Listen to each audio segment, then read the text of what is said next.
সে আমাকে একদম পছন্দ করে না। আমি একটু হাত বুলালেই সে আমার কাছ থেকে পালিয়ে বাঁচে। যাই হোক, চলে যাচ্ছি আজকে পার্কে। গাছে একটাও পাতা নেই, কিন্তু পাখিদের কিচিরমিচির তো আছে। তারপরও আমাদের প্রকৃতির সৌন্দর্য হচ্ছে পাখি, হাঁস, মুরগি, এইসব প্রাণী, এসব পশু পাখি দেখতেও কিন্তু ভালো লাগে। এত ঠান্ডা, কিন্তু ওদেরও তো ক্ষুধা লাগে আমাদের মতো। তাই মোহাম্মদকে বললাম যে চলো আজকে ওদেরকে খাওয়াতে যাব। তো মোহাম্মদ অনেক দিন যাবতই অপেক্ষা করছিল। আমি এক ব্যাগ খাবার রেখে দিয়েছি ওদেরকে খাওয়ানোর জন্য, সেগুলি নিয়ে কবে যাব। তো বৃষ্টি থাকার কারণে যাওয়া হচ্ছিল না। তো 2 ব্যাগ কর্নফ্লেক্স মুড়ি নিয়ে গিয়েছি, আর হচ্ছে ওটস নিয়ে গিয়েছি। ওটসগুলি হচ্ছে ওদেরকে দেওয়া অ্যালাউ আছে সেজন্য। আর হচ্ছে ড্রাই মুড়ি, কোনো সমস্যা নেই, কিন্তু রান্না করা কোনো খাবার দেওয়া যাবে না। তো মোহাম্মদ খুব এনজয় করছিল, আমারও খুব ভালো লাগছিল। যেহেতু অনেক বেশি ঠান্ডা, মানে একদম নাক থেকে টুপ টুপ করে পানি পড়ার মতো অবস্থা। তো নেকআপ পরে থাকলে এই জিনিসটা থেকে খুব ভালো বাঁচা যায়, আর ঠান্ডা লাগে না। আমার যেহেতু ব্রিথিং প্রবলেম, সবসময় নেকআপ কন্টিনিউ করা যায় না। তা এখন হচ্ছে ওই পাশে একটা ছেলে আবার পাখিগুলিকে খাওয়াচ্ছে। এই পাখিগুলি কিন্তু আপনার হাত থেকেও এসে খায়। তা আমি এখন ওদেরকে খাবার এমনভাবে ছিটে ছিটে দিচ্ছি যেন ওরা ওই পাশ থেকে আমার কাছে চলে আসে। দেখে আমার অনেক বেশি ভালো লাগে পাখিদের সাথে সময় কাটাতে। এই যে দেখুন, আস্তে আস্তে সবগুলি আমার কাছে চলে আসছে। আকাশটা কি সুন্দর ছিল, তাই না?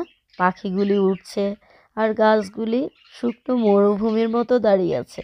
এই জিনিসটা খুব কষ্ট লাগছিল, কবে যে নতুন পাতা আসবে।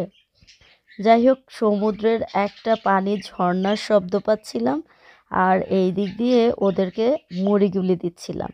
সাথে বিস্কিট নিয়ে গিয়েছি। প্রথমে আমি এক পিস এক পিস করে দিচ্ছিলাম, পরে দেখি পাখিরা একটা এক পিস করে নিয়ে উড়ে চলে যাচ্ছে। তাই কি করলাম, বিস্কিটগুলিকে ভেঙে ভেঙে দেওয়া শুরু করলাম।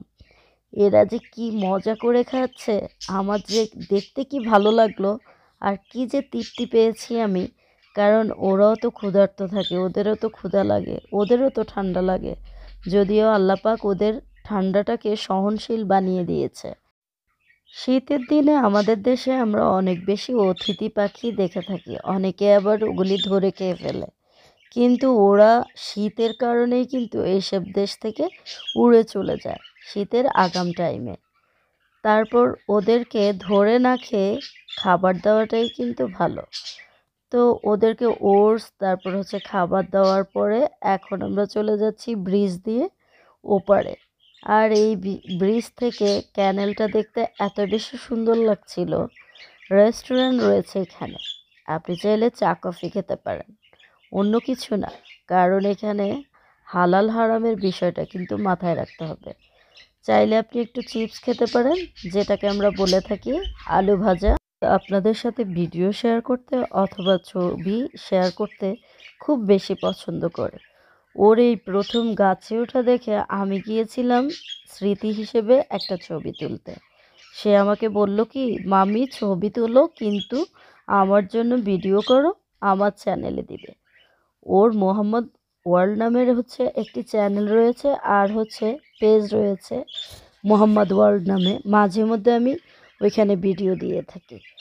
আর বাসায় যখন যাব, ক্যানেলের পাশ দিয়ে হাঁটছিলাম, হঠাৎ চোখে এত সুন্দর একটা পাখি বলবো নাকি হাঁস বলবো আমি বুঝতে পারছিলাম না।